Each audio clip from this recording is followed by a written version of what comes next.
Ever felt so frustrated with someone you just wanted to throw them out of a window? Well, in 1618 Prague, that's exactly what happened. Welcome to the wonderfully bizarre world of the Defenestration of Prague, where political tensions and religious unrest gave birth to one of history's most unique acts of rebellion. Picture a scene filled with disgruntled Bohemian nobles, a couple of Habsburg officials, and an open window. Yes, an open window. The stage was set for an event that would change the course of European history. So what led to this dramatic display? Well, it's quite a story. The early 17th century was a time of great religious and political tension in Bohemia, now a part of the Czech Republic. The majority Protestant population was under the rule of the Catholic Habsburg dynasty. Let's just say things were a bit tense. The nobles were fed up with the Habsburgs' attempts to suppress their religious freedoms. They decided to take a stand. And what a stand it was. Tensions reached a boiling point when 4 Catholic lords regents were put on trial for violating the Letter of Majesty, a royal charter that ensured religious freedom for Protestants. 2 of them, along with their secretary, were found guilty. But instead of a typical punishment, the nobles decided to make a rather dramatic statement. And so they took the guilty parties and, in a fit of righteous anger, threw them right out of a window of the Prague castle. Yes, you heard it right, they literally defenestrated them. Now, if you're wondering, they survived the fall, thanks to a conveniently located pile of manure. Talk about a soft landing. This might sound like a scene from a slapstick comedy, but it was no laughing matter. The defenestration of Prague was the spark that ignited the powder keg of tensions in Europe, leading to the devastating 30 Years' War. And that's how 2 Habsburg officials learned the hard way that when a window opens, you might just get thrown out of it. So, they've just thrown 2 guys out a window. What could possibly go wrong next? Well, I'm glad you asked. After the defenestration of Prague, the Bohemian nobles didn't just dust off their hands and call it a day. Oh no, they were just getting started. First off, they declared the Habsburg king Ferdinand II a fashion disaster, unfit to rule. Then they crowned a new king, Frederick V, who was about as prepared for kingship as a penguin is for a desert marathon. But hey, at least he had style. Meanwhile, Ferdinand wasn't about to take this lying down. No siree, he was going to fight back. So he did what any self-respecting emperor would do, he called for backup. Enter stage left. The Catholic League, an alliance of Catholic states ready to rumble. But the Bohemian nobles weren't quaking in their boots. They had their own ace in the hole, the Protestant Union, a collection of Protestant states who were more than ready to throw down. It was like a 17th century cage match, only with more feathers and less spandex. The tension was palpable. You could cut it with a knife, or perhaps a well-sharpened sword. The stage was set for a conflict that would last, you guessed it, 30 long years. It was a game of political chess, only with real armies instead of pawns, and the stakes were higher than a court jester on stilts. And just when you thought things couldn't get any crazier, they did. Spain and Denmark joined the fray, turning a family squabble into a continental brawl. It was like the world's worst family reunion, only with more cannons and less potato salad. But amidst the chaos, there was a lesson to be learned, a timeless piece of wisdom passed down through the ages. And that lesson is, remember kids, always check for a safe landing before you decide to defenestrate someone. In the game of European power politics, you win or you get thrown out a window. Now let's shift gears and talk about the 30 Years' War's major battles and treaties. Picture this as a high-stakes game of chess with kings, queens, and bishops representing the key players in this historical drama. Each move on this life-sized board could lead to a checkmate or a costly blunder. Imagine the Battle of White Mountain as a daring gambit by the Catholic League, with the Bohemian rebels playing the part of unsuspecting pawns. The Catholic League, under the command of the Holy Roman Emperor, swiftly checkmated the rebels, turning the tide of the conflict. Then we have the Peace of Westphalia, a series of treaties that ended the war. Picture this as the moment when the game ends, the chessboard is flipped and the pieces are scattered. But instead of going home, the players sit down and start negotiating new rules for future games.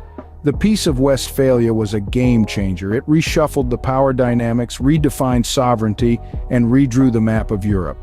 It was like a reset button that set the stage for a new game of power politics. But let's not forget the wild card in this game of chess, Sweden. They jumped into the conflict not as a pawn but as a knight, launching surprise attacks and making unexpected alliances. Their involvement added a twist to the game, keeping everyone on their toes. And what's a game without some drama? The Treaty of Pyrenees, signed between France and Spain, marked the end of Spain's golden age and the rise of France as a dominant power.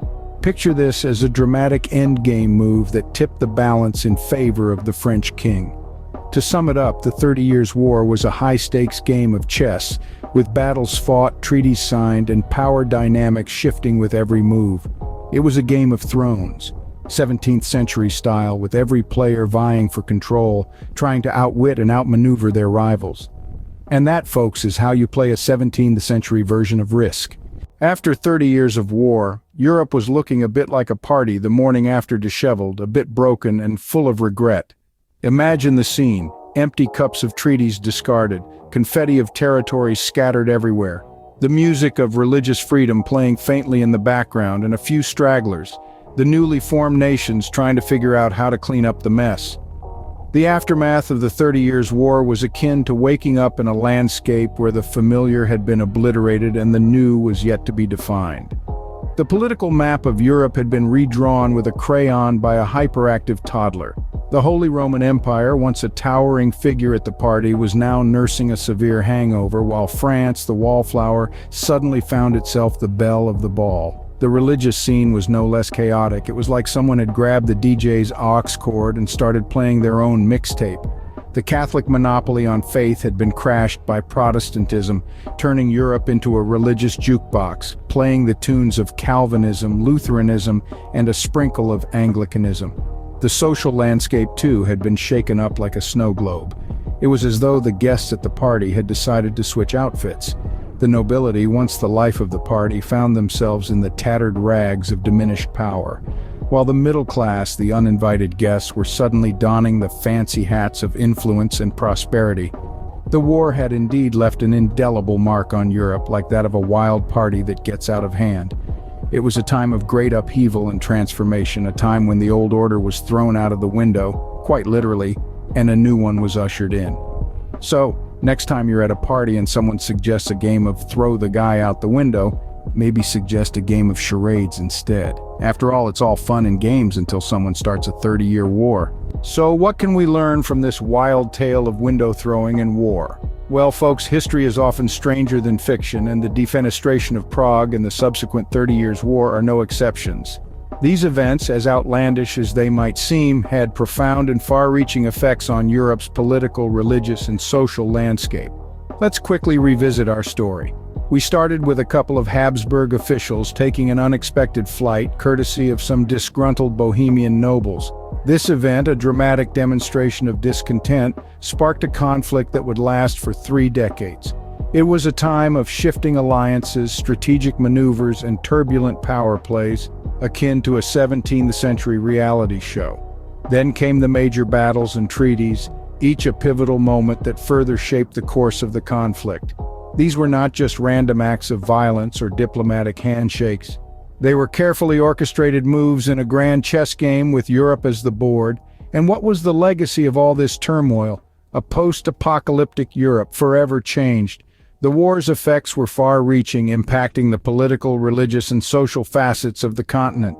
The old was swept away, making room for the new. Even as Europe rose from the ashes, the echoes of the conflict continued to resonate, shaping the continent's future. But let's not end on a grim note.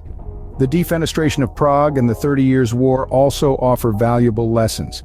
They teach us about the importance of diplomacy, the dangers of religious intolerance, and the far-reaching consequences of rash actions.